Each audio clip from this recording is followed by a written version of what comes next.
მოგესალმებით იოგას აკადემიის სახლზე. დღეს გვაქვს ძალიან საინტერესო თემა. ეს არის იოგას და ბუდიზმის ერთგვარი კავშირი ან სინთეზი ფსიქოანალიზთან. იოგას და ბუდიზმის ერთად იმიტომ გულისხმობ, რომ მათ ძალიან ბევრი საერთო აქვს, ანუ საერთო ფსიქოლოგიური საფუძვლები აქვს და ვინაიდან ერთი გადაცემის ფარგლებში სრულად ვერ მოვიხილავთ, მაინც ვფიქრობ, რომ შესაძლებელი არის, რომ გავაერთიანოთ, ანუ იოგა და ბუდიზმი და ეს საინტერესო კავშირი აღვნიშნოთ, რა შეიძლება იყოს იოგასა და ფსიქოანალიზს შორის. დღეს ჩვენი სტუმარი არის ვახტანგ გომელაური, ფსიქოანალიტიკური ფსიქოთერაპევტი. მოგესალმებით, ვახტანგ. და პირველ რიგში ესეთი შეკითხვით მინდა დავიწყო, რომ მე ვიცი, რომ ესეთი დიდი ფიგურა ფსიქოანალიზში, როგორიც იყო ლაკანი, თვითონ დაინტერესებული იყო ბუდიზმით, მან იცოდა ჩინური და მე შემხვდა მის პირველ სემინარში, სადაც ის პარალელს აავლებს ფსიქოანალიზსა და ბუდიზმს შორის. გარდა ამისა, მე-20 საუკუნეში ასევე სხვაებიც იყვნენ დაინტერესებულები, ანუ იუნგი ზოგადად რაღაც პარალელებს ავლებდა, ანუ ფსიქოლოგიასა და ბუდიზმს შორის, ანუ ერიხ ფრომი ვახსენეთ ახლა. და მე მაინტერესებს, ანუ შენ როგორ ფიქრობ, ჯერ პირველ რიგში რა იყო, ანუ მათი мотиваცია, რა შეიძლება ყოფილიყო, ანუ მათი мотиваცია და მერე ვისაუბროთ აი შენ მიდგომებზე, ანუ შენ როგორ უყურებ ამ ყველაფერს, რაში შეიძლება თანამედროვე პროფესიონალ დაუშვათ ფსიქოთერაპევტს შეიძლება გამოადგეს, ანუ ის ტექნიკები, რასაც აპრაქტიკებენ აღმოსავლური თანამედროვე სკოლები. პირველ რიგში დიდი მადლობა მოწვევისთვის. ძალიან საინტერესო გადაცემები გაქვს და მიხარია, რომ დღეს ვისაუბრებთ ამ კავშირზე. მადლობა. ფსიქოანალიზი არის მეცნიერება, მიგვაჩნია, რომ მეცნიერები ვართ და ამ ხრივ არის გარკვეული უნივერსალური თეორიის შემქმნელი. და ფსიქოანალიტიკური თეორიის უნივერსალურობა საშუალებას გვაძლევს, რომ არა მხოლოდ დასავლური კულტურა და დასავლური ყოფიერება გავიაზროთ და მასთან ვიმუშაოთ, იმიტომ რომ აგრეთვე ფსიქოანალიზი არის მუშაობა და არის ადამიანების დახმარებისკენ მიმართული მეცნიერება. და იმის გამო, რომ მას შეუძლია სხვა კულტურებშიც დაინახოს ის დინამიკა, რომელსაც ხედავს ადამიანის ფსიქიკაში დასავლურ კულტურაში, ამაზე დაყრდნობით, ესე იგი, გაინავარდა აღმოსავლეთში. გარკვეული კრიტიკაც კი არსებობს, რომ ეს არის დასავლური შაბლონის თუ დასავლური პრიზმით დანახული აღმოსავლეთი და მან ყველაფერი სხვანაირად არის, თუმცა მე პირადად არ ვეთანხმები ამას და თუნდაც ლაკანი რომ ავიღოთ, მანაც დაინახა გარკვეული პარალელები, როგორ მუშაობს მაგალითად ბუდიზმში პიროვნების ჩამოყალიბება და რა კავშირია მსგავსება იმასთან, როგორ ყალიბდება პიროვნება დასავლეთში. ჩაგეკითხები, ანუ ლაკანს ცალკე ხო არ აქვს რაიმე ცალკე სემინარები თუ უბრალოდ გაბნეულად არის მის სემინარებში, ანუ ეს საკითხები? ლაკანს აქვს ერთი ლექცია კონკრეტულად, რომელიც მან მიუძღვნა თავის მოგზაურობას იაპონიაში და იმ შთაბეჭდილებას, რომელიც მიიღო იაპონიაში ბუდისტურ ტაძარში. ამას ქვია ბუდას ქუთუთოები, ესე რომ თავიგნოთ და ავლებს ანალიზებს, ესე იგი, ბუდისტურ სწავლებას ფსიქოანალიტიკური კონცეფციებით. ბარემ, ანუ ლაკანზეც რო ორი სიტყვა თქვათ, იმიტომ რომ მსმენელი შეიძლება საერთოდ არ იყოს გათვითცნობიერებული და რა როლი აქვს, ანუ ლაკანს აი ძალიან დიდი და სამრცელი თემა არის, მაგრამ აი ფროიდი უფრო მე მგონი უფრო პოპულარული არის, ხო? ანუ ჩვენ საზოგადოებაში უფრო იციან, ანუ ფროიდის შესახებ და ლაკანის ფიგურაზეც რო ვთქვათ. და შენ ვიცი რომ უფრო მეტად ანუ უშუალოდ ლაკანით ხარ, ხო, დაინტერესებული? ხო, ლაკანი, ჟაკ ლაკანი ფრანგი ფსიქოანალიტიკოსი იყო და იგი იყო, რასაც ქვია, სტრუქტურალისტური ფსიქოანალიტიკური თეორიის შემქმნელი. მასზე აგრეთვე დიდი გავლენა მოახდინეს ისეთმა ფიგურებმა, როგორიც იყვნენ ჰაიდეგერი და საერთოდ ეგზისტენციალისტურმა აზროვნებამ და თვითონ არსებობის ყოფის საკითხმა და სტრუქტურალიზმი გულისხმობს იმას, რომ იგი ხედავს ენის დიდ როლს პიროვნების ჩამოყალიბებაში და სტრუქტურირებაში და ამ მხრივ იგი ფაქტიურად ახალ თეორიას ქმნის ფროიდის თეორიიდან, იმიტომ რომ იგი გამოამზეურებს იმ მექანიზმებს, რომელსაც რეალურად ფროიდიც ხედავს, მაგრამ იგი ამბობს, რომ აი ეს ენობრივი პროცესი, გრამატიკული, სინტაქსური, სიტყვიერი პროცესი, რაც პიროვნებაში მიმდინარეობს, არის ფაქტიურად წამყვანი, რასაც ფროიდი ესე ხაზგასმით არ ამბობდა. და მისი ინტერესი მაგალითად ჩინური კულტურის მიმართ, დაოისტური ფილოსოფიის მიმართ არის აგრეთვე ენის გავლით და დამწერლობის და ენის ანალიზის გზით. ძალიან საინტერესო არის და აი ძალიან საინტერესო არის იცი რა კიდე ჩემთვის რომ ლაკანის და დაუშვათ ამ შემთხვევაში სხვების და მათ შორის თქვა აი ახლა შენ რაზეც მუშაობ ეს ინტერესი მხოლოდ პარალელებს ეხება თუ ეს არის ერთგვარი მცდელობა იმისი რომ შევსებული იქნას ფსიქოანალიზი რაღაცით ანუ ფსიქოანალიზის limit-ზე არის საუბარი თუ თქვათ ლაკანი თქვათ ისეთი ადამიანი იყო რომ თქვათ ბევრი რაღაცა აინტერესებდა ხო ფილოსოფიაც აინტერესებდა ხელოვნებაც ანუ ყველაფერი რაღაცა რაღაც თვალსაზრისით მისი ინტერესის და რაღაც სემინარების თემა იყო და ამ შემთხვევაში ჩვენ საუბრობთ იმაზე რომ ან ბუდიზმში მაგალითად ის უბრალოდ პარალელებს აფიქსირებს, აი როცა შენთან ჩავწერეთ შენ პოდკასტში, ანუ დამიწებაში, მან ვისაუბრეთ იმაზე, რომ ბუდას მიდგომაც იყო როგორც ადამიანის, რომელიც კურნავს ტანჯვას, რაღაც ტკივილის და ამ კუთხით რაღაც შეიძლება ადამიანიც ამიტომ მიმართავდეს ფსიქოანალიზს, რომ თქვა სულიერად ან რაღაც ტკივილი აწუხებს და ჩვენ ახლა საუბრობთ იმაზე, რომ უბრალოდ პარალელებს ვხედავთ და ეს ძალიან საინტერესო და სასიამოვნო პროცესი არის თუ რაღაცა დანაკლისი აქვს თვითონ ფსიქოანალიზს ან შეიძლება ესეც მუდმივად ფართოვდებოდეს ხო ფსიქოანალიზი და რაღაცა კუთხით თქვა ის ავსებს თქვა ეს აღმოსავლური სწავლება ამ შემთხვევაში ხო აი როგორც ვახსენე მაგათად ჰაიდეგერიც დიდ გავლენას ახდენს ლაკანზე, ნიცშეც და მათთან არის ეს მნიშვნელოვანი ასპექტი უბრალოდ ყოფის, ხო, დასდინგანო საგანი, რომელიც არის თავისთავად და ეს ენის მიღმიერი ლაკანთან სხვანაირად არის წარმოდგენილი. ფროიდთან ეს მიღმიერი არის თითქოს უბრალოდ ესე იგი ჩვენი ბიოლოგიურ ინსტინქტური საწყისები და ესეთი ცხოველური ენერგია.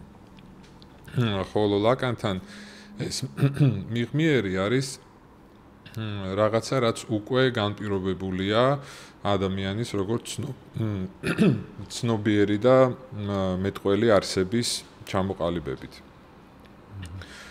და იგი ხედავს დიალექტიკას ენობრივ სტრუქტურასა და მის მიღმა ადამიანშივე არსებულ გარკვეულ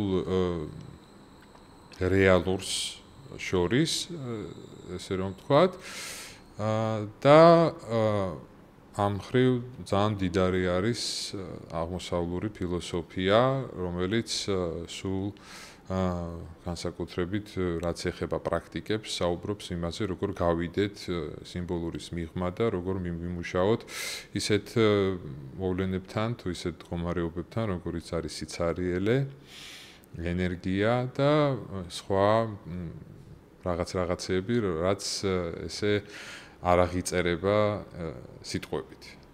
და რაც აი თვითონ მისი ანალოგია თვითონ ფსიქოანალიზში არ არის, თუ ესე მკაფიოდ არ არის დამუშავებული. აი დავუშვათ, აი მაგალითად მე ვარ ფსიქოანალიტიკოსი და ამ შემთხვევაში დავუშვათ რაღაცით ვავსებ ჩემს პრაქტიკას, ხო? ანუ შეიძლება ნებისმიერ საშუალებას მიმართოს, ხო, თქვათ ამ შემთხვევაში ანალიტიკოსმა, თქვათ თერაპევტმა, რაც გამოადგება და მისი ანალოგია დავუშვათ თვითონ ფსიქოანალიზში არ არის ისეთი, რაც ბუდიზმში ეს სიცარიელის თემაზე როცა საუბრობთ. თუ პრაქტიკულად არ არის ასე დამუშავებული. პრაქტიკულად არ არის, ანუ ამის მინიშნებები არის ფროიდთან. თუნდაც ლიბიდოს ხრივ, თუნდაც სიამოვნების პრინციპის მიღმა საუბარზე. მაგრამ ესე როგორც თეორიის ცენტრალური ასპექტი არ არის წარმოდგენილი ის რაღაცა, რაც გადის სიტყვიერის აზროვნებითის მიღმა და მიუხედავად ამისა არის პიროვნების ცენტრალური შემადგენელი ნაწილი. თუმცა ლაკანი ამაზე არ საუბრობს როგორც სულზე, სინათლესთან, სულთან აავლებს მსგავსებას, მაგრამ საუბრობს როგორც თავის ახალ კონცეფციაზე, რომელსაც უწოდებს რეალურს capital R-ით, ხო, ანუ რეალობისგან განსხვავებული არის ეს და შეიძლება ფსიქოლოგიაში ყველაზე ახლოს მოვიდეს ისეთ ცნებებთან, როგორიც არის ტრავმა და ესე იგი ძალიან ძაფრი განცდა, რომელიც თვითონ ეს ცნება რეალური ის? ხო. რეალურთან შეხება. აი ამ ტერმინებზეც რო ვისაუბროთ, ესე იგი, მანამდე კიდე დავაზუსტებ, რომ ესე იგი თუ მაგალითად პაციენტი მიდის ანალიტიკოსთან და იღებს გარკვეულ, ასე ვთქვათ, ანუ პრაქტიკას, ხო? ანუ ამ შემთხვევაში, ანუ ბუდიზმი, ალბათ იოგაც გულისხმობს, რომ ის სწავლობს რაღაცას და მე თვითონ მუშაობს რაღაცაირად თავის თავზე, ხო? ანუ ესეც რაღაცა ეგ მომენტი დავიჭირე, რომ ის რაღაცაირად თავის თავზე იწყებს მუშაობას მედიტაციის მეშვეობით, ხო? ეგ შეიძლება იყოს ალბათ ერთ-ერთი განსხვავებული ასპექტი, რასაც ხაზი შეიძლება გაესვას. და აი ეს ტერმინები, ანუ ლაკანთან არის რეალური, წარმოსახვითი და სიმბოლური, ხო? მე მგონი ეს ძალიან მნიშვნელოვანია, რომ ამას თუ შევძლებთ, რომ ეხლა ეს რაღაცა თუნდაც მოკლედ, თუნდაც რავი როგორც გამოვარო, ეს ფუნდამენტური მნიშვნელობის არის, როდენადაც მესმის და ეს ტერმინები რო ავხსნათ. და მე უფრო მე მგონი მსმენელისთვისაც ცხადი გახდება უფრო რეალურთან შეხება, ანუ თან რეალური, ასე ვთქვათ, capital დიდი ასეთი. წარმოსახვითი არის ის, რაც ფაქტიურად არა მარტო ადამიანში არსებობს, ანუ ცხოველებსაც აქვს წარმოსახვის უნარი და ეს არის საბაზისო მდგომარეობა ფსიქიკის, რომელშიც აისახება შეგრძნებები და მდგომარეობები.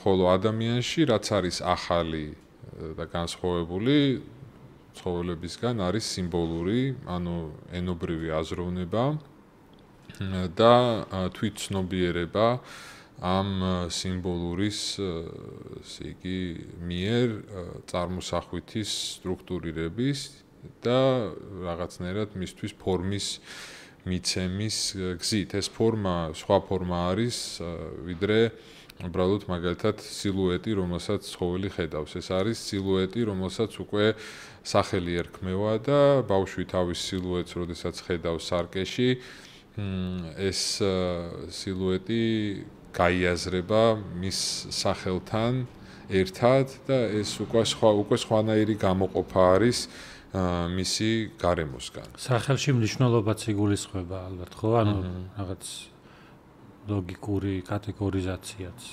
ხო, ანუ უკვე სახელი გულისხმობს იმას, რომ აქ სიტყვები ანსხვავებენ მოვლენებს, საგნებს ერთმანეთისგან და სიტყვის მთავარი ფუნქცია არის აი ამ სხვაობის დაჭერა და ამ სხვაობით მოქმედება, ხო? ანუ მაგალითად 3 საათი არ არის იგივე რაც 4 საათი, ხო? ამიტომ თუ 3-ის მაგივრად 4-ზე მივალთ საათს დავიგვიანეთ, ხო? და ეს ფაქტიურად ნეგატიური ფუნქცია შეიძლება ითქვას, რომ ეს არ არის ის. სხვანაირად ახდენს ადამიანის ფსიქოლოგიის ჩამოყალიბებას. და საქმე იმაშია, რომ ბოლომდე ეს სიტყვიერი სტრუქტურა და სხვაობები ვერ ახდენენ მთლიანად ადამიანის ბუნების მოცვას. ის რაც შემდგომში რჩება ადამიანში მიღმიერი ამ სტრუქტურის უკვე არც ცხოველური არ არის, იმიტომ რომ ის არის უკვე შედეგი იმისი, რომ ჩვენ სხეულზე იმოქმედა ამ აზროვნებითმა პროცესმა.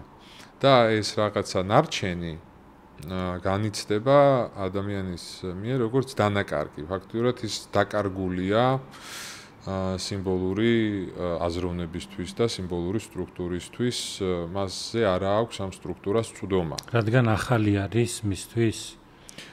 რადგან მოუხელთებელია, ანუ რაღაცა ლიმიტი აქვს ენას, რომელზეც ვერ გადის და საინტერესო არის ის, რომ აღმოსავლურ ფილოსოფიაში ამ ლიმიტზე და ამ ლიმიტთან პროდუქტიულ მუშაობაზე არის ბევრი საუბარი და ბევრი ტექნიკა არსებობს,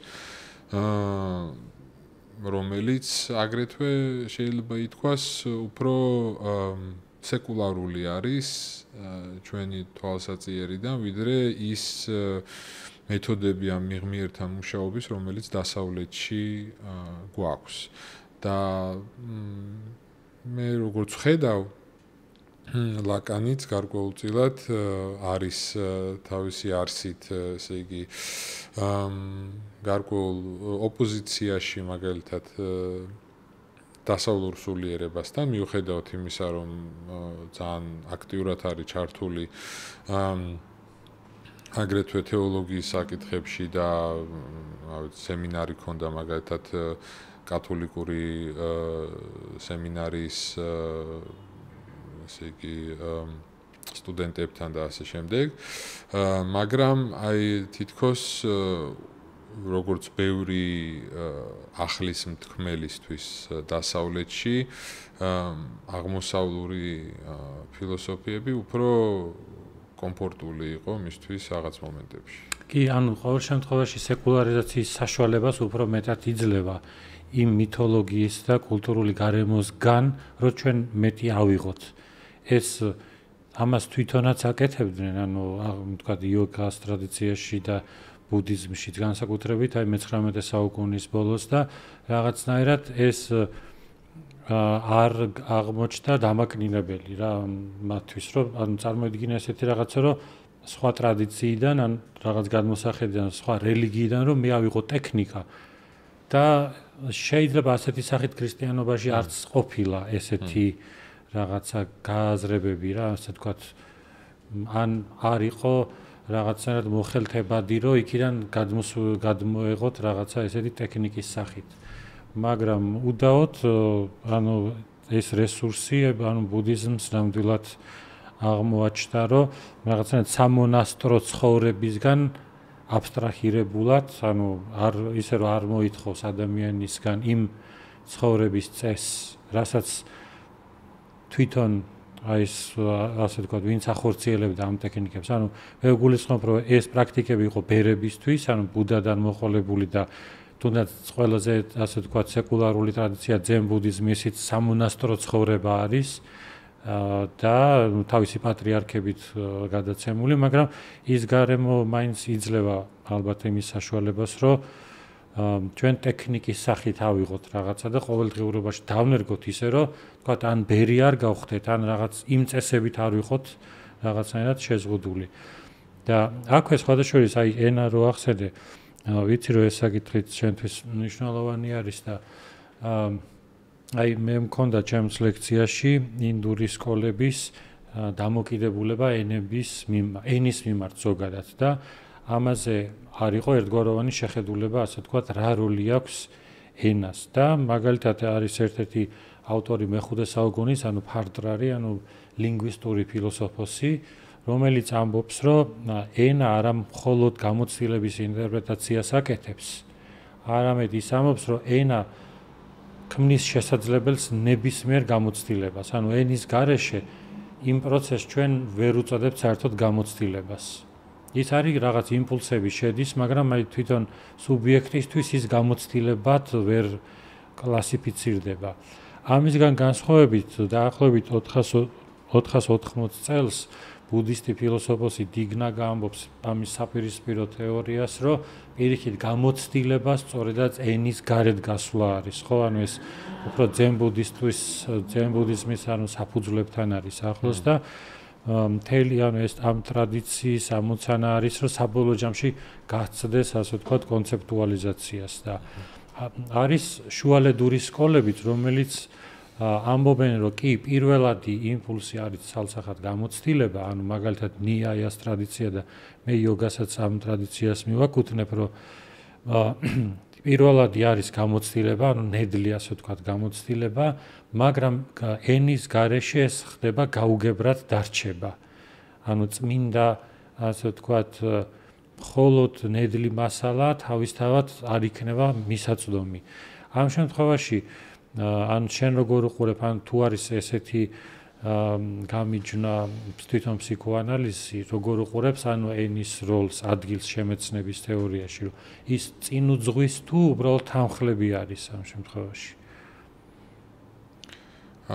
პირველ რიგში საინტერესო თემა შეეხე, რომ მაგალითად აღმოსავლური პრაქტიკები უფრო მონასტრული არის თვითონ აღმოსავლეთში, თვითონ აზიაში. ანუ ფაქტიურად მსგავსი პრაქტიკები გარკვეულწილად ენის მიღმა გასვლის და თუნდაც სულიწმინდასთან ან ღმერთთან არაენობრივი, არამედ უფრო აი ესეთი ნედლი გამოცდილებითი კავშირის დასავლურ მონასტრებშიც ისევენაირად არსებობს. უბრალოდ აი ეს პროცესი არ მოხდა, რომელიც მოხდა, რომ აი კონკრეტულად ეს გზა განვლო აბრეშუმის გზის აღმოსავლურმა ესეთმა პრაქტიკებმა უფრო მაღალი რანგის შეიძლება ითქვას, ხო, რომლებიც მაგალითად ჩვეულებრივი მრევლისთვის აღმოსავლეთში არ არის სინამდვილეში ხელმისაწვდომი ესე მარტივად და ეს გზა განვლეს ამ პრაქტიკებმა, ასე იგი დასავლურ ლიბერალურ და უფრო თავისუფალ წრეებამდე, რომელშიც დაიმკვიდრეს ადგილი, ჩემი აზრით, ზუსტადად იმიტომ, რომ დასავლეთში ჩვენ გვაქვს ამისთვის დიდარი ნიადაგი იმ მხრივ, რომ მაინც რაღაცა ფორმით ინდივიდუალიზმი ჩამოყალიბდა და ყველა ადამიანს აქვს გარკვეულწილად თავისი სივრცე, თავისი შეიძლება ითქვას პატარა რითრითი სამყაროში, რომელშიც საშუალება ეძლევა, რომ მაგალითად რაღაც თუნდაც იმ კოლექტიურ სტრუქტურას გასცდეს გარკვეულწილად და ბევრად უფრო თვითმყოფადად იაზროვნოს, განიცადოს რაღაცეები. რაც ეხება გამოცდილებას და მის მიმართებას ენასთან და განსაკუთრებით ესეთ გამოცდილებებს, რომლებიც არის მაგალითად უფრო სუფთა ცნობიერებისკენ მიმართული და ასე შემდეგ. მე მიმაჩნია, რომ აქ პასუხი არის, ესე იგი, პარადოქსული, რომ რეალურად რაც უკეთესია ენა, მით უფრო უკეთესი და თავისუფალი არის და სუფთა გამოცდილება თავად. ანუ რაც უფრო მეტად ხდება თვითონ ენობრივი აპარატის, თეორიის, თუნდაც სწავლების, თუნდაც ტექნიკის ამის თუ იმის გაკეთების მიახლოება იმასთან, რაც რეალურია, მით უფრო განიცდება ეს რეალური, ზუსტადაც ენისგან თავისუფლად. ამიტომ აქ გარკვეული პარადოქსი არსებობს, რომ თუ კარგი სწავლება, იგი გადის სწავლების მიღმა. შენ გულისხმობ, რომ ეს ძალიან საინტერესო არის, რომ ის ნედლს თუ ადამიანი თქვა რეალურს ეხება, მერე შესაძლებელი ხდება მისი ენაში ასახვა ან თეორეტიზაცია, რომ გააფართოვოს ანუ საზღვრები და რაღაცა თითქოს კაცობრიობას შემატოს, რაღაცა ახალი ნიუანსური რაღაც ცოდნა. რა თქმა უნდა, ხო, ანუ ერთის მხრივ თვითონ ენას აქვს უნარი, რომ ისეთი სწავლება შექმნას, რომელიც საშუალებას მისცემს ადამიანს კარგს გაუღებს ისეთ მდგომარეობებისთვის, რომლებიც არის ენის მიღმა, თუნდაც რასაც ეწოდება ზენ ბუდიზმში სატორი, ანტიბეტურ ბუდიზმში რიგპა და მეორეს მხრივ შემდგომში, რა თქმა უნდა, ეს დიალექტიკა ძალიან ნაყოფიერი არის თავად ენისთვის, იმიტომ რომ ესეთ გაშლილ მდგომარეობაში სიმბოლური სტრუქტურა ტრანსფორმირდება და აქვს ამ მოქნილობის და ფლუიდურობის და დინამიურობის პოტენციალი. ფსიქოანალიზშიც გარკვეულწილად მაგიტომ ეწოდება სინონიმად ფსიქოდინამიკა, რომ ფსიქოანალიზი საშუალებას იძლევა ადამიანის სტრუქტურა გახდეს დინამიური. ანუ ტრანსფორმირებადი. თუმცა თითქოს ჩვენ ამას ვახერხებთ მხოლოდ საუბრით. თუმცა არის რა თქმა უნდა იმის მინიშნებები და მიმდინარეობებიც, რომლებიც სხეულთანაც მუშაობენ, ახლა თუნდაც ის რომ ადამიანი კლასიკურ ფსიქოანალიზში წამოწოლილი არის მაგალითად, ის რომ კომფორტული გარემო უნდა იყოს, ეს ყველაფერი აგრეთვე სხეულისთვის გარემოს შექმნას გულისხმობს. ანუ არსებობს სხეულზე ორიენტირებული ფსიქოანალიტიკური მიმართულებები, რომლებიც მაგალითად ვილჰელმ რაიხმა შექმნა იოგის და ფსიქოანალიზის სინთეზის გზით და მან უკვე უშუალოდ სხეულზეც მოქმედება ხდება. თუმცა, როგორც შენ აღნიშნე, ეს საშინაო დავალება ფსიქოანალიზს არ ქონდა. ნუ ეხლა უფრო ეკლექტური გახდა განსაკუთრებით ფსიქოთერაპია და სადაც mindfulness-ის და ფსიქოანალიზის სინთეზი ხდება, იქ საშუალება აქვს ადამიანს, რომ აგრეთვე მედიტაცია ან სხვა სხეულთან მუშაობა განახორციელოს ფსიქოთერაპიული კაბინეტის მიღმა. მაგრამ ხო, თითქოს არ იყო ეს ერთად. იქეთ მუშაობდნენ აღმოსავლეთში თითქოს უფრო სხეულთან და აქ ჩვენ უბრალოდ საუბრობდით. და ერთად ეს მგონია რომ საკმაოდ ძლიერ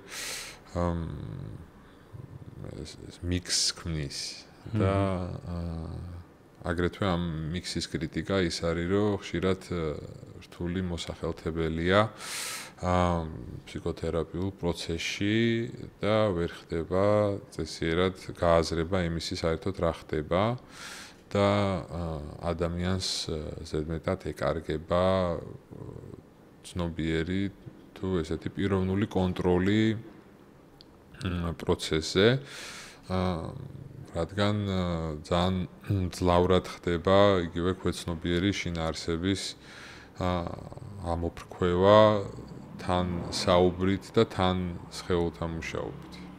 ერთდროულად. კომპლექსურად ხო შეიძლება არ იყოს ყველასთვის თანაბრად დავუშვათ საწყის ეტაპზე ან რა გარკვეულ ეტაპზე, ესე ვთქვათ, ხო მივხვდი ხო ანუ რომ თქვა შეიძლება რაღაცა ეტაპისთვის მზად იყოს და ჩაერთოს სხეული დავუშვათ ამას თვითონ გადაწყვეტს ხო ანუ ანალიტიკოსი რაღაც მომენტში საინტერესო არის ასევე ხა სამონასტრო იმაზე თემაზე რა არის იცი რომ ბუდისტური აი სამონასტრო წესი მაგალითად აი სექსუალური ცხოვრებისგან თავის შეკავება ხო და ანუ რეალობაში ჩვენ ვიცით რომ ეხა რეალურად ვთქვათ როგორც ყველგან შეიძლება ვიღაცა გახდეს ადრე ახალგაზრდა ბერი ან ვთქვათ უბრალოდ მშობლებმა მიაბარონ რომ ვთქვათ ნანატრის შვილი არის და რაღაცა აღთქმა აქვს და მონასტრებში მიაბარებენ ვთქვათ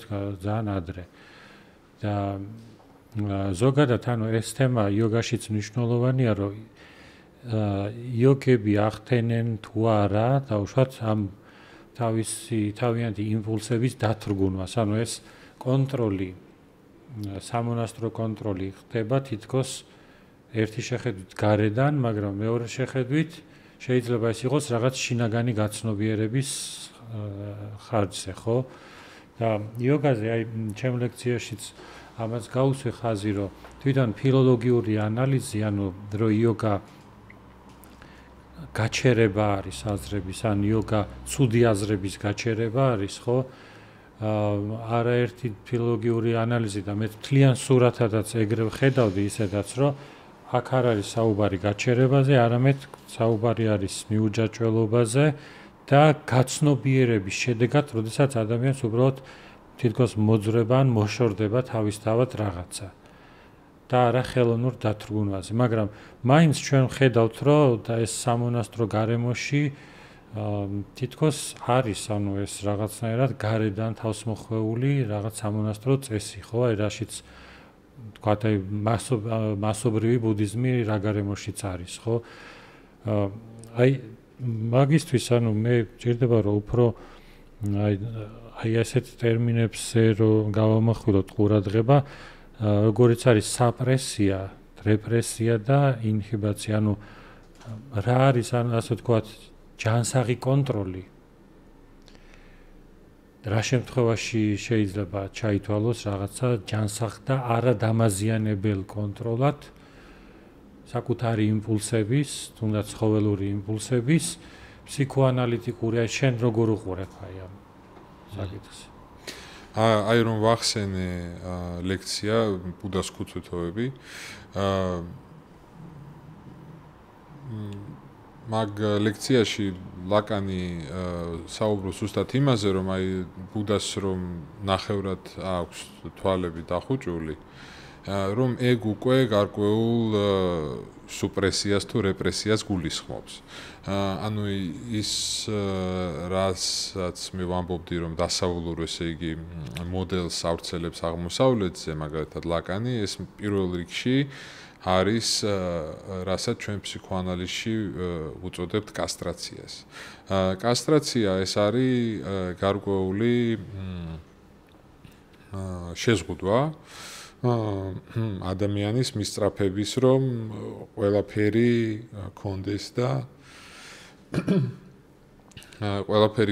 ყველაფერზე წვდომა კონდეს, შეუზღუდავი წვდომა კონდეს მაგალითად დედობრივ სიყვარულზე, ბავშვის განვითარება რომ ავიღოთ მაგალითად და აგრეთვე მომავალში სექსუალურ თუ სხვა ტიპის ტკუობაზე კონდეს, ესე იგი, აბსოლუტური წვდომა.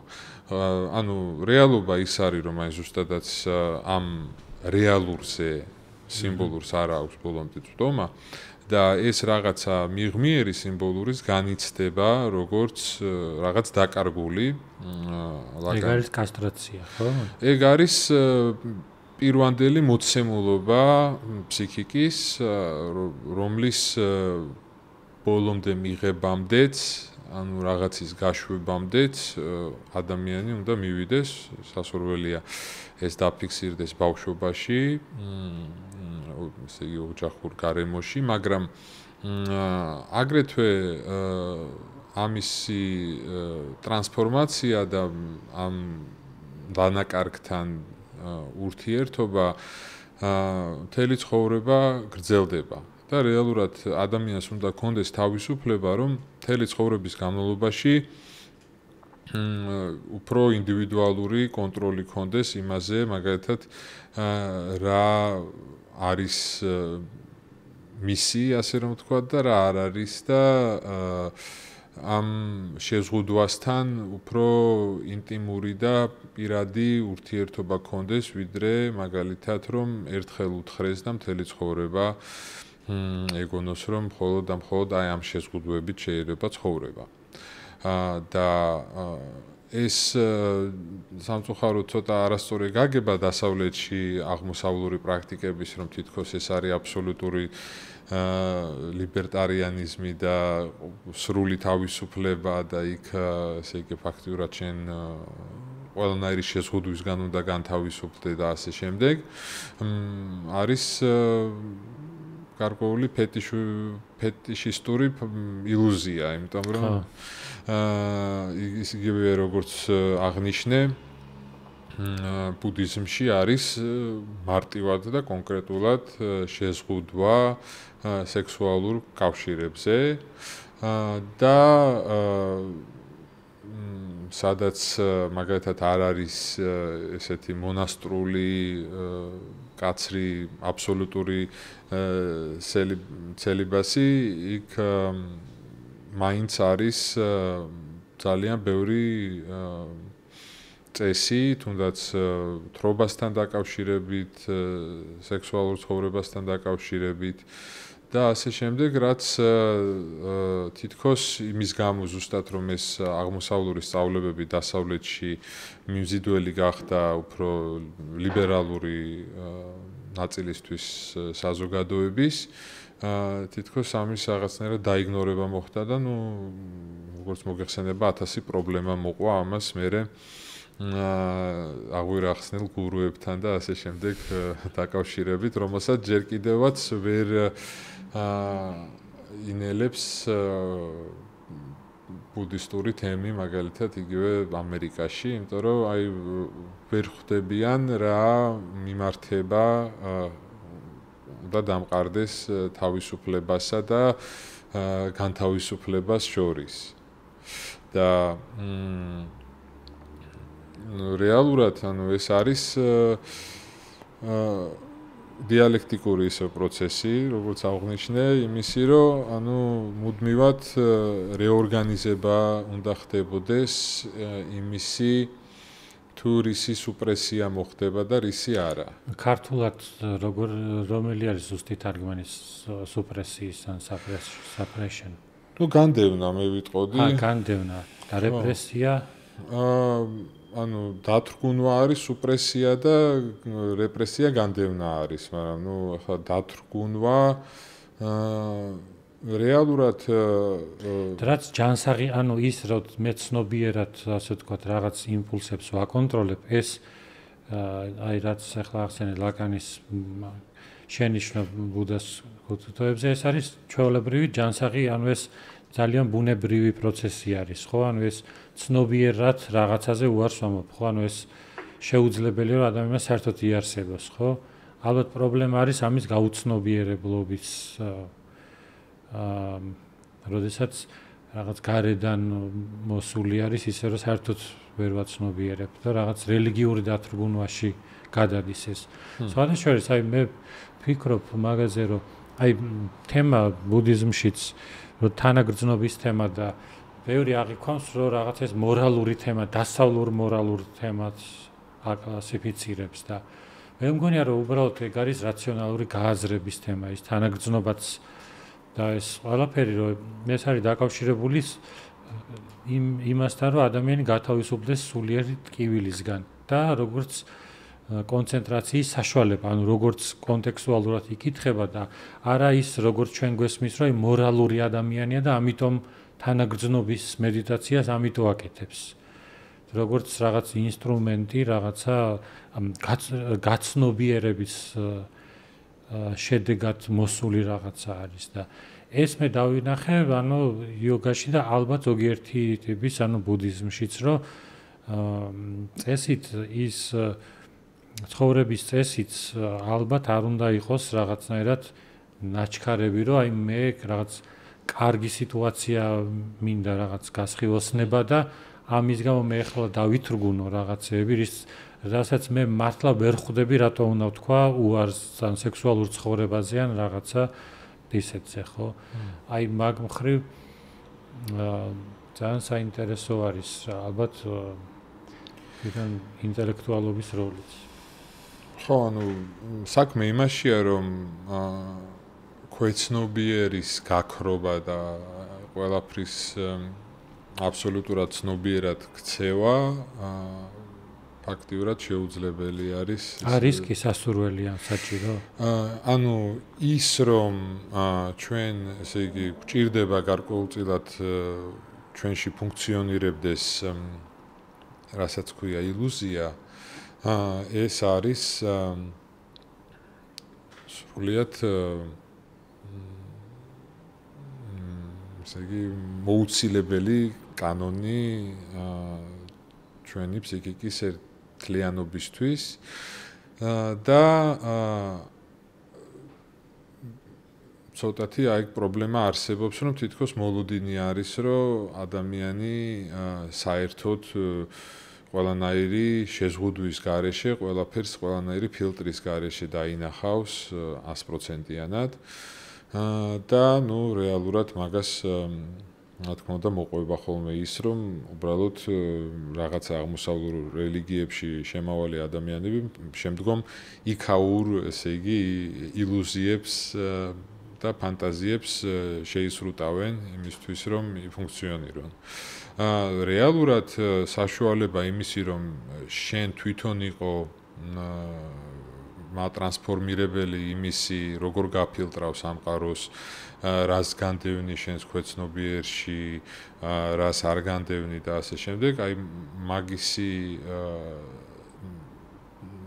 კონტროლის კი არა და მაგ პროცესში უფრო ცნობიერად და როგორც აქტორის მონაწილეობის საშუალებას იძლევა ზუსტად პრაქტიკები, რომლებიც ქმნიან სივრცეს, რომელშიც ტრანსფორმირდება ის, რას ვაცნობიერებთ ჩვენ და რას გამდევნით, მაგრამ ის, რომ აუცილებელი არის იმისთვის, რომ ჩვენ რეალობა აღვიქვათ, რომ გარკვეულწილად გარკვეულ ძილშიც ვიმყოფებოდეთ ამავდროულად, ეგ არსად არ მიდის.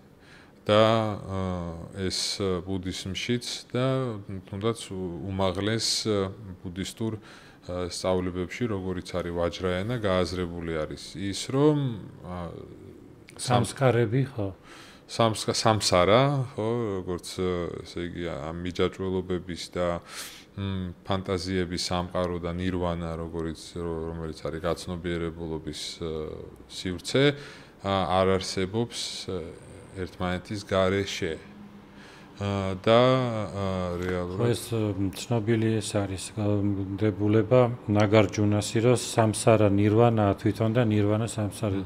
ძალიან გენიალური ის არის, ხო, ანუ უდიდესი ბუდისტი ფილოსოფოსის, ანუ ნაგარჯუნას, რაც სხვადასხვა ეგ ისედაც საინტერესოა იმ ხრივაც, რომ ბუდისტური ასე ვთქვათ კლასიკური გასხიოსნების მეოთხე საფეხურზეც კი, ანუ არჰატის, ანუ ღირსეულის საფეხურზეც კი სამსკარები, რომელიც შეიძლება განმაპირობებელ ფაქტორებად თარგმნოთ, ან შენი ვერსიაც საინტერესო არის, რომ ესე იგი ჩვენ რო ცხოვრობ, ჩვენი მოქმედებები აყალიბებს, ასე ვთქვათ, ჩვენს ფსიქიკას და ეს ფსიქიკა მე აღძრავს ისე ჩვენს მოქმედებებს და ბორბალივით, ანუ წრესავით ტრიალებს, ხო?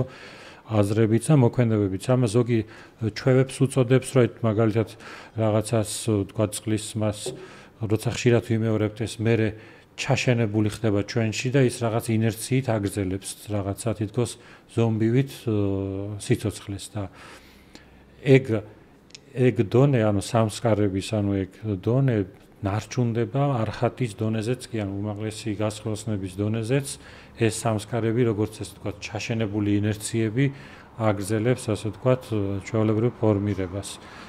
და ეს ალბათ შეიძლება რაღაც სიმბოლურის ნაწილი იყოს, ხო? ანუ რითაც ადამიანი რაღაცნაირად რითაც შესაძლებელი ხდება, რომ ადამიანმა სიცოცხლე გააგრძელოს ჩვეულებრივ, ვიდრე ისეთი ტიპის ნირვანამდე, სადაც მთლიანად ასრულებს, ასე ვთქვათ, სამსარას.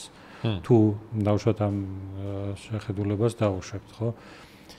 ისე აი ეს სამსკარების ტერმინი შენ როგორ აღნიშნე, ან როგორც სიმბოლური სტრუქტურები ფაქტიურად, კომპლექსები ან რაღაცა დაჯგუფება, ესე იგი აზრების, სიტყვების, მიმართებების, შეიძლება ითქვას გარკვეული დისკურსული მიმართება, ანუ როგორი მიმართება გვაქვს სხვასთან. ხო, საბოლოო ჯამში მთელი ეს სტრუქტურები ყველაზე მნიშვნელოვანს, რასაც აფორმირებს, არის როგორი მიმართება გვაქვს სხვასთან, სამყაროსთან, მეორე ადამიანთან და ანუ აი აქ პრაქტიკა ზუსტად იმას ახერხებს, რომ ამ მაგალითად სამსკარებს, რომლებიც არის უფრო მაგალითად შიშით და რაღაცა სიამაყით და სიძუნწით და აფექტებით ესეთი ხო, ну გარკვეულწილად შეიძლება ითქვას, რომ ნეგატიური აფექტებით, რომლებიც საშუალებას არ იძლევა რეალურად, რომ სხვა დაინახო როგორც დამოუკიდებელი თავისუფალი სუბიექტი და დაინახო უფრო რეალურად მეორე ადამიანი, მაგისგან განთავისუფლებს და კი, შემოაქვს სხვა ტიპის სანსკარები, სანკარები, რომლებიც არის თანაგრძნობაზე, სიყვარულზე მიმართული სტრუქტურები, რომლებიც უკვე ფორმითაც განსხვავდება, იმიტომ რომ ეს გახსნილი სტრუქტურებია, არ არის მეზე, ეგოზე მიმართული, არამედ თან სტრუქტურა არის და თან ახასიათებს გახსნილობა. ანუ აქაც გარკვეული ესეთი პარადოქსია, რომ ეს არის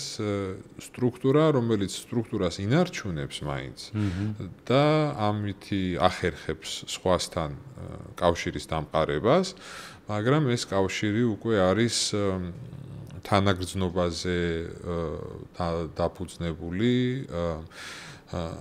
კავშირი და თუნდაც აი რომ ავიღოთ ბუდისტური ცნება შუნიატა, რომელიც არის სიცარიელე, ხო? ანუ ამავდროულად იგი გამოიყენება როგორც თანაგრძნობის აღმნიშვნელი მდგომარეობა, იმიტომ რომ შენ რომ შეძლო რომ სხვა ადამიანს თანაუგრძნო, ამისთვის უნდა შექმნა გარკვეული სიცარიელე შენ თავში, გარკვეული გახსნილობა, გარკვეულად ესე იგი არ იცოდე მაგალითად არ აპროეცირებდე მეორე ადამიანზე იმას ვინ არის და რა არის და როგორ წარმოგიდგენია ახლა მისი მდგომარეობა, არამედ ესე იგი აი ზუსტად ამ რაღაცა შენი ცოდნის მიღმიერთან დაამყარო კავშირი და შექმნა ის სივრცე, რომელშიც უკვე ეს ადამიანი თავისი უნიკალურობით შემოვა და მას შეძლებ რომ იგი დაინახო.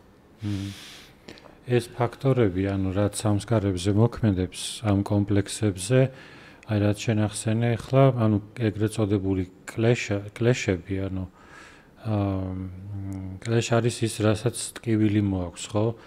და ორი მიმართულებით არის სახიფათო, ერთი ის, რომ რეალობას ამახინჯებს, ანუ ობიექტურ აღქმას და მეორე არის რომ მოაქვს ანუ ეს ტკივილი, ხო? ანუ ეგ ძალიან საინტერესო რაღაც არის, რომ თვალსაჩინო სამსკარებს, რომელიც კარგ სამსკარებს, კარგ კომპლექსებს იოგაში ნიროთა სამსკარები ეწოდება, ანუ შეჩერების სამსკარები. ტერმინოლოგია ძალიან ემთხვევა იმ პერიოდის ანუ ვასუბანდუს და ასანგას ტერმინოლოგიას აფითარმა გოშაფხაშიადან და ეს რომ რეალობას ამახინჯებს და თან ამოდროულად ტკივილი რომ მოაქვს აი ეს არის საინტერესო რაღაცა რომ თითქოს არის რწმენა იმისი რომ ჩვენ თუ რეალობას ვერ აღვიქვამთ სწორად ეს ამავდროულად მეტ ტანჯვას მოიტანს. იმიტომ რომ ხო შეიძლება რომ ეგრე არ დაუშვათ და დაუშვათ რომ ეს ერთმანეთთან კავშირში არ არის. რეალობის საქმე რომ მე რო თქვა ვიცი რომ 2x2 და თქვა რაღაცებს სწორად ვადგენ ეს ცალკე განვიხილოთ განზომილებად და ცალკე განვიხილოთ თქვა რაღაც მორალურ სიფრთხეში მოქმედებები და თქვა აი ტკივილი ურთიერთობებიდან გამომდინარე თქვა ჩემი მოლოდინებიდან და ასე შემდეგ.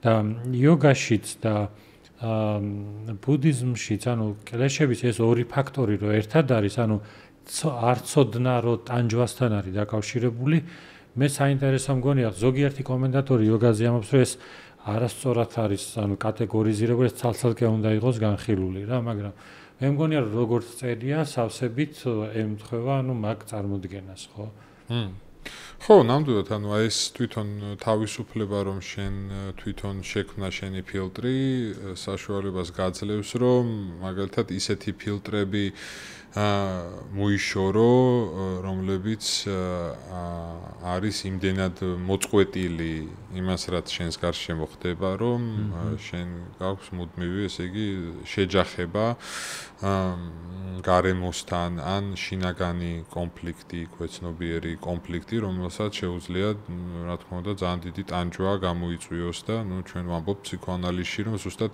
ქვეცნობიერ კონფლიქტებთან მუშაობთ. ანუ გარკვეულწილად შეიძლება ითქვას, მიუხედავად იმისა, რომ ეს სიტყვა დასავლეთში და ფსიქოანალიზში არ გვიყვარს, მაგრამ ხდება გარკვეული ჰარმონიზაცია ქვეცნობიერის და ფსიქიკის რეალურთან. და ეს რა თქმა უნდა პასიფიკაციას გარკვეულ შვიდობას სცემს ადამიანს.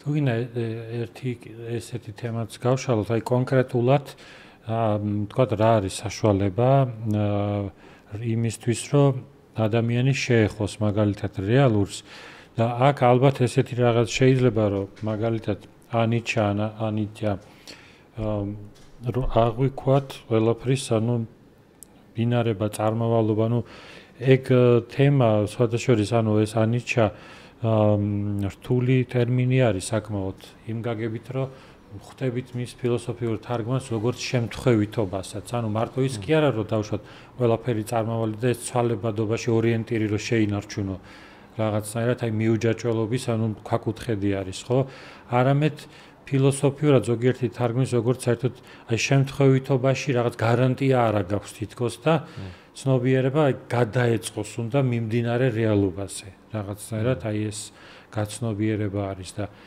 ეს ყოველ შემთხვევაში აი მინიმუმ ფსიქოლოგიურ დონეზე ხო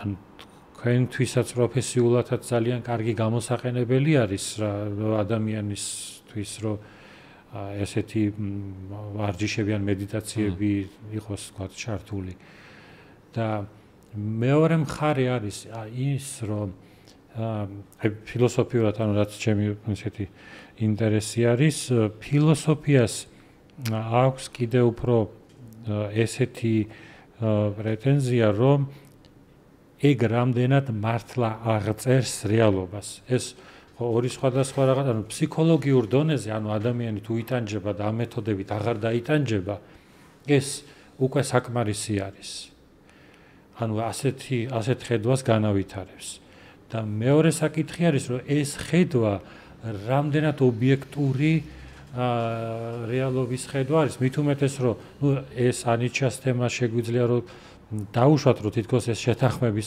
საკითხი არის ობიექტური რეალობას ახასიათებს მაგრამ თუნდაც შემდგომი თემა და უშუალოდ შუნიათას ან ანატას თემა, რომ არამეს კონცეფცია, ეგ ასე ვთქვათ, ფილოსოფიურად ცოტა ძნელი შესათანხმებელი არის, რომ ესე ვთქვათ, მესმის რომ ინტერპრეტაცია შეგვიძლია გავაკეთოთ, რომ ვთქვათ, აი მოაზროვნე ადამიანს აუხსნათ ეს კონცეფცია და მან მიიღოს ეს და დაეხმაროს აი ძალიან მაგრა ყოველდღიურ ცხოვრებაში, რომ ის რაღაცნაირად აი ცოცხალი გონება შეინარჩუნოს, აი მიჯაჭულობებისგან ცოცხლად რომ ასე ვთქვათ, პროცესი წარმართოს თავისი ცხოვრების, ხო? და აი ეს ორი თემა შეიძლება რომ გამიჯნადი იყოს, რომ წმინდა ფსიქოლოგიური თვალსაზრისით ეს საკმარისი არის, რომ ეგ სინამდვილეში რეალობა ისეთი არის თუ არა, როგორცაც დაუშვათ რომელიმე ბუდისტური სკოლა აღწერს. ეგრე რომც არ იყოს, ეს მაინც იმუშავებს. ხო, ანუ აქ მე მგონი მნიშვნელოვანია ის გავიაზროთ, რომ ცვალებადი კი არის სტრუქტურა მაგალითად, აი ადამიანის ფსიქიკური სტრუქტურა. ცვალებადია, საზოგადოებრივი სტრუქტურა ცვალებადია, მაგრამ ეს არ ნიშნავს იმას, რომ ეს სტრუქტურა ქრება, ანუ ეს არ ნიშნავს იმას, რომ ყველაფერი არის რაღაცნაირად დინებად უფორმო მდგომარეობაში. და მიზეზშედეგობრივება არ არსებობს. ხო, რა თქმა უნდა, ზუსტად ცვალებადობა ფსიქიკური სტრუქტურის საშუალებას აძლევს მას, რომ მოერგოს ახალ რეალობას, უფრო ზუსტად მოერგოს რეალობას, საკუთარ თავში რაღაც ტრანსფორმაციები განიცადოს, რომ უფრო მოახდინოს საკუთარ თავთანაც ჰარმონიზაცია და ეს მუდმივ ცვალებადობა აი ზუსტად საშუალებას იძლევა, რომ ამ სტრუქტურაზე მოხდეს დინამიური მუშაობა. ფსიქოანალიზში ძალიან მნიშვნელოვანი არის არგაზმის პრინციპი, რაც აგრეთვე მნიშვნელოვანი არის მედიტაციაში, ანუ ის რაც ხდება მაგალითად მედიტაციის დროს, იმის მაგივრად რომ მოხდეს მისი მუდმივი მორალური განსჯა, ხდება პირიქით ამ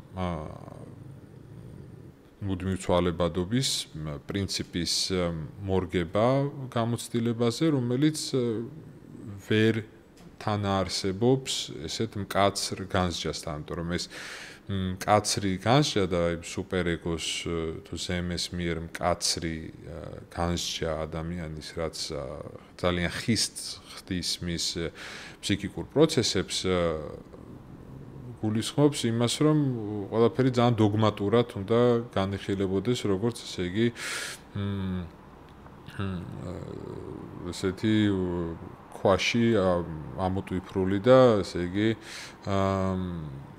თუ ღებულობთ იმ პრინციპს, რომ ფიქსირებული ფსიქიკური სტრუქტურა არ არსებობს და შესაბამისად ფიქსირებული მე არ არსებობს, რომელსაც ესე იგი ეს ფსიქიკური სტრუქტურა გამოავლენდა, მაშინ შესაძლებელი ხდება ტრანსფორმაცია და ზუსტად ანატა მაგას გულისხმობს, რომ აი მე ადამიანის სუბიექტი მუდმივ ტრანსფორმაციაში იმყოფება.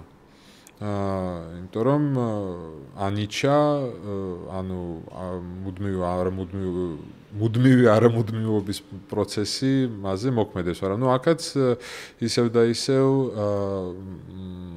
მნიშვნელოვანია გავიაზროთ ის, რომ ჩვენ გვაქვს საქმე თეორიასთან, რომ ეს არის მაგალითად იგივე ანიჩას, დუქხას, ანატას ტრიუმვირატი ან სხვა კომბინაციები თარმის, რომლებიც არიან ზუსტად ის სტრუქტურები, რომლებიც ანუ თეორიები, პრაქტიკის უკანდგომი სწავლებები, რომლებიც ფსიქიკის ტრანსფორმაციის და მუდმივ ცვალებადობის საშუალებას იძლევა. ისევე როგორც ფსიქოანალიზი არის თეორია ცვლილების შესახებ.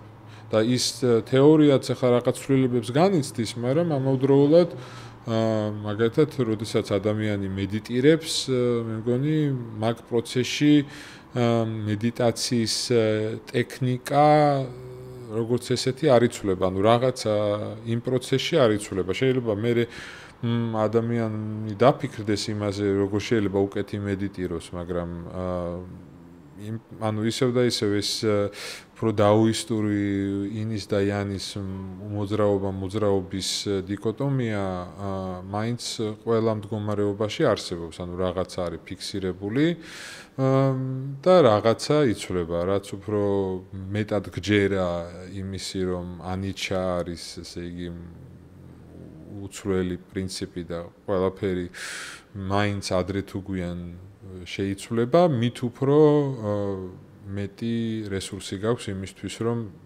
ყველაფერი შეცვალო შენში და შენს გარშემო. აი, ზუსტად მაგდარიონებთან დაკავშირებით, ესე იგი, ასე ვთქვათ, ორთოდოქსული ინდური ტრადიციები, მათ შორის იოგა და განსაკუთრებით ვედანტა, ისინიც ეთანხმებიან, რომ ასე ვთქვათ, ფენომენის დონეზე ყველაფერი არის ცვალებადი და მიზეზშედეგობრივობა არსებობს, მაგრამ ვედანტა სწორედ ამით უპირისპირდებოდა და ერთ-ერთი ფაქტორი, რატო გაქრა ინდოეთიდან ბუდიზმი სადღაც მე-13 საუკუნეში მუსლიმების შემოსვლასთან ერთად არის დასახელებული, რომ შესაძლებელია ვედანტას გავლენითაც გაქრა. ანუ ვედანტას თემა არის ის, რომ ზედაპირულად ფენომენის დონეზე კი არის ყველაფერი ცვალებადი, მაგრამ ამის უკან არის უცვლელი სუბსტანცია და მეც ასევე. ეგ ზოგადად საინტერესო რაღაც არის, ყველაფერი ცვალებადია, ფსიქიკა ცვალებადია, ყველაფერი ფენომენის დონეზე, მაგრამ არსებობს ატმანი, რომელიც არის, ასე ვთქვათ, სრულიად უცვლელი. აი, ეგ კონცეფცია, აი, მასეც სიღრმეში რომ შევდივართ ამ სკოლებს შორის, სხვადასხვა იოგა სუტრა, იოგა შასტრა, რაც ახლა მე თარგმნები და კომენტარებს, სხვადასხვა წყაროებიც არის, რომ ბუდისტებს აი ამაში უპირისპირდებიან რეალობას სუბსტანციის დონეზე სხვადასხვანაირად აღიქვამენ. და რაც შეეხება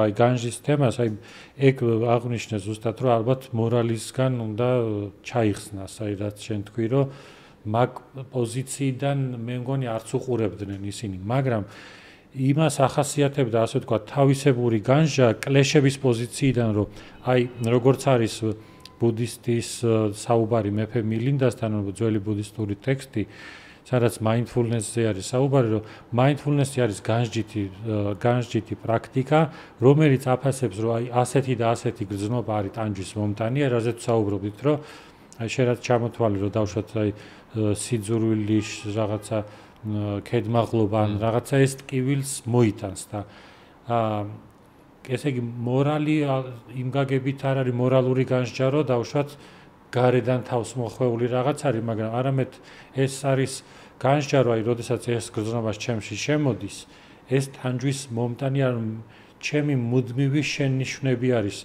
ამ ასე ვთქვათ ფაქტორების მიმართ დაჭერა არის, რომ ეს საბოლოო ჯამში ტკივილი არის. შეიძლება ჩანდეს როგორც სიამოვნება, ხო, ესეც დაშვება, ანუ კუშალა, როგორც თითქოს ერთი შეხედვით რომ სასიამოვნოა, რაღაცა თითქოს აი შეგვაქო ვიღაცამ და დავუშვათ ეს წამოვიდა.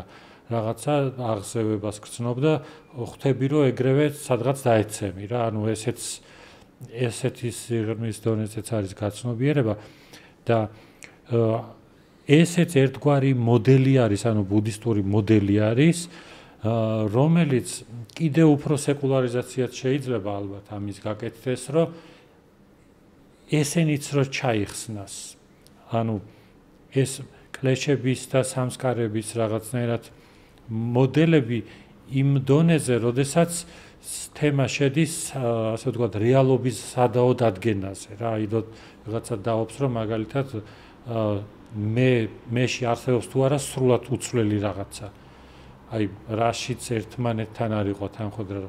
მე მგონი ამას თუ გადავდებთ ამ რაღაც ისეთ თემას, რაც შეიძლება არც იყოს აქტუალური და ვთქვათ, რომ ნუ ახლა სული ვისაც წამს, ან ვთქვათ, ან ფსიქიკის რაღაცები არის, რაც არ ვიცით ზუსტად. აი მართლაც ძალიან საინტერესოა რა არის სინამდვილეში ბიოლოგიურად ან ნეირობიოლოგიურად ჩვენი იდენტობა, აი რაღაცა ცენტრი რა არის საერთოდ ცნობიერება, ხო? შეიძლება ეს არ ვიცოდეთ, მაგრამ ამის მიუხედავად მაინც ძალიან ჩვეულებრივად გამოვიყენოთ ანუ პრაქტიკაში ეს ტექნიკები რა. ხო, ну რაღაცნაირად ხო, ну რთულია, ალბათ იდეა არის მედიტაციის იმაში, რომ გარკვეულწილად გამოცდილებითად ხდება იმის დადგენა, რომ მაგალითად აგრესია ადამიანს ცნობიერებას უბნელებს და არ აძლევს საშუალებას, რომ უფრო ცხადად დაინახოს რეალობა და მაგალითად თანაგრძნობითი მდგომარეობა ფსიქიკის უფრო მეტ გახსნილობას და თუნდაც აღქმის სიმართლეს აძლიერებს. რა თქმა უნდა, ეს ყველაფერი ადამიანმა შეიძლება გამოცდილებითად მიიღოს, თუმცა რომ დავფიქრდეთ, ხო, თუნდაც იმ სივრცეს, ვინც უქმნის ადამიანს იმისთვის, რომ მსგავსი გამოცდილებები მიიღოს, ხო, ანუ ძალიან ციცარიელეში გამოცდილებები, თუნდაც იგივე ვაჯრაენა რომ ავიღოთ როგორც ყველაზე ესეთი უპრინციპო ბუდისტური ხაზი, სადაც თითქოს ყველანაირი მორალი უნდა იქნას უკუგდებული, რეალურად ვაჯრაენაც არის მაჰაიანა ბუდიზმის განშტოება და დგას ბუდიზმზე, რომელიც სიყვარულს და თანაგრძნობას ქადაგებს. ანუ მანდაც ეს ადამიანები არიან, ესე იგი, რასაც ქვია, ანგარის აბარებენ დალაი ლამას. ამიტომ საუბარი იმაზე არის, რომ ხო, ეს პარადოქსი არსებობს, რომ სისტემობა არ გამოვა. საჭირო არის, რა თქმა უნდა, სისტემები იყოს გახსნილი და არა დახურული და მაგათად ორიენტირებული არა ხის ძალადობაზე, არამედ დიალოგზე, სინთეზზე და ასე შემდეგ. მაგრამ და ამავდროულად ტრანსფორმირებადი სისტემები იყოს, მაგრამ ეს ფანტაზია უსისტემობის შეუძლებელია ალბათ. ხო, და გარკვეულწილად ეს არის იმისი შედეგი, ჩვენ რომ ამას ცოტა მაგ კუთხით ხედავთ, იმის შედეგი ვინ დაინტერესდა აღმოსავლური სწავლებებით დასავლეთში, ადამიანები, რომლებსაც უნდათ არსებულ დასავლურ კულტურულ სულიერ და სოციალურ სტრუქტურებთან დაპირისპირება და თითქოს ესე იგი არგუმენტი მანდ იყო ის, რომ აი სისტემა როგორც ესეთი ცუდია და იქ არა აქვს სისტემა და აქ აქვს. ჰეგელის მიმართაც ხო ეგრე არის. ანუ ზოგადად რა, ხანდახან როცა ისეთ კაფეო სისტემას ხედავენ, ანუ თითქოს ნეგატიურად აღიქვა. ხო და რეალურად რადიკალიზმი და სისტემასთან დაპირისპირება ერთადერთი ფორმით არსებობს, ჩემი აზრით, ეს არის ის, რომ ყველა ადამიანს უნდა კონდეს ინსტრუმენტი ამ სისტემის საკუთარ თავში ტრანსფორმირების და მაგის საშუალებას ნამდვილად იძლევა აღმოსავლური სწავლებები, როგორც სისტემები და ისინი თავისთავად საჭიროებენ აგრეთვე ძალიან სერიოზულ მორგებას დასავლურ საზოგადოებისთვის, დასავლური საზოგადოებისთვის რისი მცდელობებიც დაწყებულია, რომ აი ისევ და ისევ ეს სისტემა, სოციალურობა, ხო, აი რამდენი აღმოსავლური სწავლება და ესე იგი სანქხა ცდილობს ახლა რაღაცნაირად, ესე იგი იფიქროს იმაზე, სოციალურად როგორ უნდა ვიყოთ ერთად, ხო? ეს არის მე მგონი რაღაც ახალი მიმდინარეობა აღმოსავლური სულიერების ასახვისა დასავლეთში და სერიოზულ გადააზრებას მოითხოვს და აგრეთვე აი იმ რაღაცა თეორიის თარმის ნაწილების გამომზეურებას, რომელიც თითქოს არ არსებობს, ხო? ანუ ისევ და ისევ აი ეს პრობლემა თვითონ აღმოსავლეთში რაც არსებობდა მაგალითად ინდოეთში ვედანტას და ბუდიზმს შორის დაპირისპირების მხრივ რომ მაგალითად ვედანტა იძლევა გარკვეული ისტორიის საშუალებას, ანუ გარკვეული მითოლოგიის საშუალებას, რომელიც აერთიანებს საზოგადოებას, აგრეთვე მსგავსი დიალექტიკა ჩინეთში არსებობდა კონფუციანიზმს და დაოიზმს შორის, სადაც ისე კონფუციანიზმი უფრო იმას აჩვენებდა, როგორ შეიძლება ადამიანებმა იცხოვრონ ერთად და დაოიზმი საუბრობდა იმაზე, როგორ შეიძლება ადამიანმა იცხოვროს ხეებთან და ბუნებასთან და საკუთარ ენერგიასთან, მაგრამ არასაკმარის გვეუბნებოდა რეალურად, როგორ დაგველაგებინა სოციალური კავშირები. ეხლა, ბევრი საუკუნე გავიდა მას მერე, რაც ინდოეთში ბუდიზმი დამარცხდა, ხო? მაგრამ ეხლა მე-20 საუკუნეში ვიხილეთ, აგრეთვე შეიძლება ითქვას, ბევრი სოციალური თეორეტიკოსი ამბობს, რომ აი კონფუციანიზმთან გაიმარჯვა მაგალითად ჩინეთში, ხო? ანუ ეს მაგალითად თავისუფლება რომელიც დაოიზმს და ბუდიზმს ახასიათებს, თითქოს დღევანდელ აღმოსავლეთში ვერ ცოცხლობს და შეიძლება ითქვას, აი დასავლეთმა შეიკედლა ეს მართულებები, თუმცა მე მგონია, რომ დასავლეთშიც მოუწევთ, ესე იგი, გაიაზრონ მაინც აი როგორ უნდა მოხდეს აი ამ ახალი სულიერების გარშემო რაღაცა უფრო მყარი სოციალური სტრუქტურების ფორმირება. ხო, ეგ მართლაც აღსანიშნავია ბუდიზმის ის რომ ბუდიზმი ალბათ ერთადერთი არის ესეთი მასშტაბური, რომელიც ინდურ ნაციონალიზმს გასცდა, ხო? ანუ ეს რეალურად საერთაშორისო რელიგიად იქცა და ესე იგი მასში აღმოჩნდა ისეთი ჩანასახი, რამაც გადალახა ესე, ხო? ანუ მთელი, ანუ ასე ვთქვათ, აზიის განსხვავებული კულტურის ქვეყნებმა რაღაცნაირად ეს თავისად მიიღეს. ანუ შეიძლება რეფორმების, ბევრი რაღაც ასე ვთქვათ, ბრძოლების და ასე შემდეგ, მოკლედ შიდა ასე ვთქვათ, საქმეების გადახედვის შედეგად, ხო, ამ მხრივაც ძალიან საინტერესო არის.